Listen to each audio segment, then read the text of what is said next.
Elon Musk walked into a talk show, but by the end, it was the host who ended up on the hot seat. The email came in like any other, a simple subject line: invitation to the Bryant Palmer show. At first, Elon Musk barely glanced at it. He got these all the time: requests from talk shows, news programs, tech panels. Most he declined, but Bryant Palmer was different. Palmer's show was one of the biggest on television, known for its mix of humor, controversy, and sharp interviews. It had a massive following. People tuned in not just for the guests, but for Palmer himself, the way he pushed boundaries, challenged ideas, and sometimes outright humiliated his interviewees. Musk hesitated.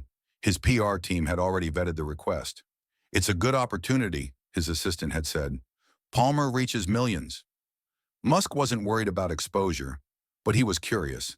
He knew Palmer's reputation, how he could turn an interview into a spectacle, how he thrived on making his guests uncomfortable.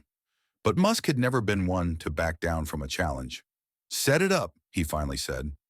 The day arrived and Musk found himself in a sleek, glass-walled studio in Los Angeles.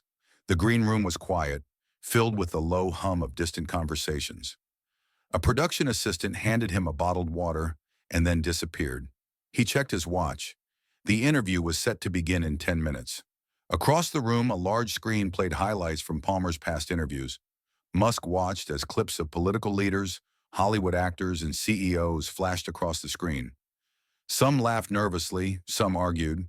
Others sat stone-faced as Palmer toyed with them like a cat with a mouse. Musk smiled slightly. He knew what was coming. He had been through enough interviews to recognize the pattern: bait, provoke, wait for a reaction. The real question was, how far would Palmer push? A stagehand appeared at the door. "5 minutes, Mr. Musk." He stood adjusting the sleeves of his black jacket. Then, with the ease of a man who had faced rockets exploding midair, factories failing, and financial meltdowns, he walked toward the stage. The studio was packed. Hundreds of people filled the seats waiting. Some were die-hard fans, others skeptics, and a few had probably just come for the drama. The set was modern, a circular stage surrounded by bright LED panels. A large desk sat at the center, with 2 chairs, one for Palmer, one for Musk. The host himself was already there, flipping through a stack of cue cards. Bryant Palmer looked up as Musk approached, his grin wide and practiced. "Elon," he said, standing up to shake his hand. "Glad you could make it." Musk shook his hand firmly. "Likewise." They took their seats as the audience hushed. The show's theme music played, cameras rolled, and the stage lights dimmed, leaving only the 2 men in sharp focus. Palmer turned toward the camera, flashing his signature smirk. "Ladies and gentlemen, we have a very special guest tonight, the man behind Tesla, SpaceX, Neuralink, and a dozen other companies I probably can't pronounce. The one and only Elon Musk." The audience clapped, some cheering, others murmuring. Palmer leaned forward, elbows on the desk. "So Elon," he began, his voice smooth, "let's get right into it. People call you a genius, a visionary. Some say you're changing the world. Others think you're a complete lunatic." He chuckled, waiting for a reaction. "Which one is it?" Musk smiled faintly. "I think history will decide." Palmer tilted his head. "Fair enough. But let's talk about something a little more interesting than just history, shall we?" There was something in his tone, playful but sharp. The audience sensed it. This wasn't going to be a friendly chat, but Musk had expected that. Palmer leaned back in his chair, twirling a pen between his fingers. "Elon, you've built rockets, electric cars, and even implanted chips in monkey brains," he said with a smirk. "Some would say you're playing God. What do you say to that?" Musk chuckled. "I'd say if I were playing God, I'd at least make sure my rockets didn't explode." The audience laughed, but Palmer wasn't done. "Right, but let's be real," he pressed. "You've got more money than entire countries, and people worship you like some kind of prophet. Do you ever wake up and think, maybe I should slow down before I turn into the next Bond villain?" The crowd chuckled again, but there was something in Palmer's delivery, something just a little too pointed. He wasn't joking. Not really. Musk nodded slowly, considering his response. "I think if I were a Bond villain, I'd at least have a secret lair by now. But unfortunately, I still live in a $50,000 house in Texas." That got a few laughs, but Palmer wasn't letting go. He flipped through his cue cards, pretending to search for something. Ah, yes, he said, tapping one. Speaking of that house, didn't you just fire most of the janitorial staff at X? Musk's expression didn't change. We had to make some adjustments, yes. Adjustments, Palmer repeated, his grin sharpening. That's an interesting way to say, left people jobless right before the holidays. The audience murmured. The energy in the room had shifted. Musk was used to tough questions. But this was different. Palmer wasn't probing, he was provoking. I assume you're talking about the San Francisco office? Musk asked, his tone even. That's the one, Palmer said, leaning forward. Reports say people were crying, Elon. Crying. You've got billions in the bank. Was that really necessary? Musk exhaled quietly. I think you know that running a company isn't about keeping everyone happy. It's about keeping it alive. X was losing $4 million a day. Palmer shrugged. Must be tough being a billionaire and making all those sacrifices. The audience gave a nervous laugh. Some clapped, others stayed quiet. Musk didn't flinch. It's tough making a company work. There's a difference. Palmer tilted his head, sensing an opening. He gestured toward the crowd. You hear that, folks? Tough being the guy who owns private jets and sends cars to space. A few more chuckles, a few more murmurs. Musk let the moment sit, then he leaned forward just slightly. Do you want to have a real conversation, Bryant? Or are you just here to perform? The air in the room tightened. The audience went dead silent. Even Palmer blinked, just for a second. But he recovered quickly, flashing his signature smirk. Oh, I love a good conversation, Elon. But I also love the truth. And the truth is, people say you're erratic, that you make reckless decisions. Twitter, sorry, X, has become a chaotic mess under your leadership. Musk raised an eyebrow. That's funny. It was losing billions before I took over, and now it's making a profit. Doesn't sound like chaos to me. Palmer smirked. Right, but let's talk about something people really care about. He turned to the audience. Do we have any Tesla owners in the crowd? A few hands went up. Palmer grinned. Nice. You guys trust the self-driving feature? A few cheers, a few hesitations. Interesting, Palmer said, turning back to Musk. Because some people don't. There have been crashes, lawsuits, people losing their lives, and you keep pushing it like it's the future. Do you ever feel responsible when something goes wrong? Musk's fingers tapped lightly against the desk. You know, Bryant, we could talk about any car company and find accidents, but nobody asks Ford's CEO if he feels responsible when someone crashes a Mustang. Palmer chuckled. Fair, fair, but Ford's not promising full self-driving. You are.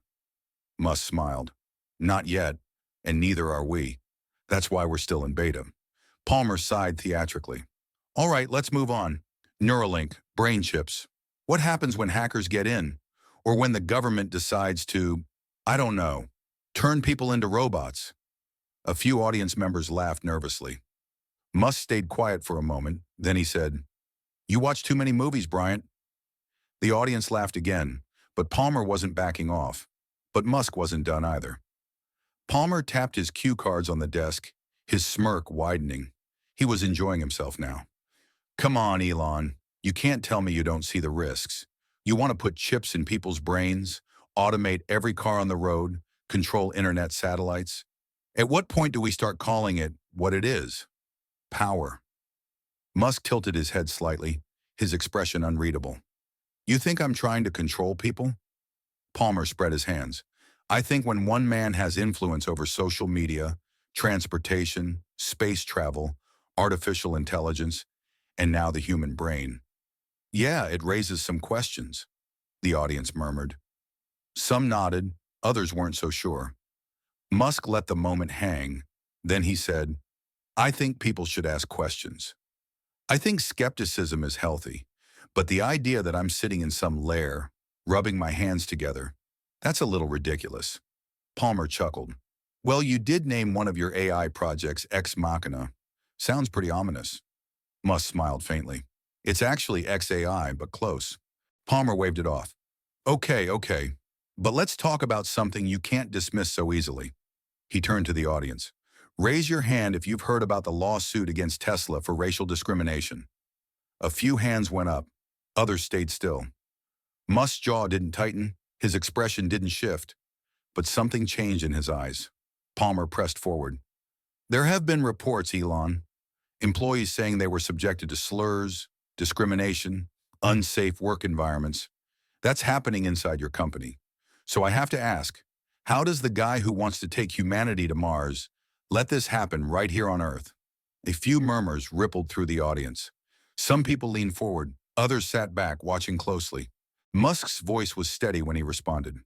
You're talking about an issue that affects every major company in America. And when we found problems, we've taken action. Palmer scoffed. Right. So you're saying it's just business as usual? Musk exhaled softly. I'm saying it's not unique to Tesla, and it's not something we ignore. But if you want to talk about lawsuits, let's talk about your network. Palmer blinked, just for a second. Excuse me? Musk leaned forward slightly. You work for a network that's been sued for pushing false information. You sit in that chair and call out corporate greed, but your show runs ads from pharmaceutical companies, billion-dollar banks, and defense contractors. The crowd stirred. This wasn't the usual back and forth anymore. Palmer chuckled, but it was thinner now. Nice deflection, but I'm not the one. Musk cut him off. You're not the one making billion-dollar deals behind closed doors. You're not the one taking orders from executives who decide what stories get airtime. You're not the one profiting off division. Silence. Palmer opened his mouth, but nothing came out right away. Musk continued, his voice calm. You want to talk about power? Let's talk about yours. You sit here, pretending to be the voice of the people, but your paycheck comes from the same corporations you claim to call out. And the second you push too hard in the wrong direction, you're out of a job. The audience didn't know how to react. Some clapped, some just stared. Palmer forced a chuckle. So now you're flipping this on me? Musk shrugged. I thought you liked the truth.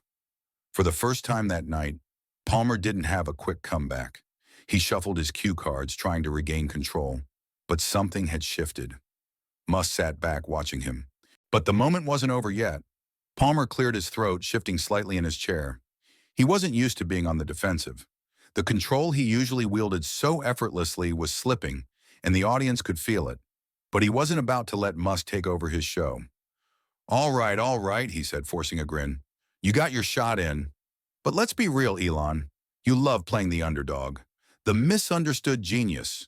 The rogue billionaire who's fighting against the system. He leaned forward, lowering his voice just enough to sound conspiratorial. But isn't that just branding?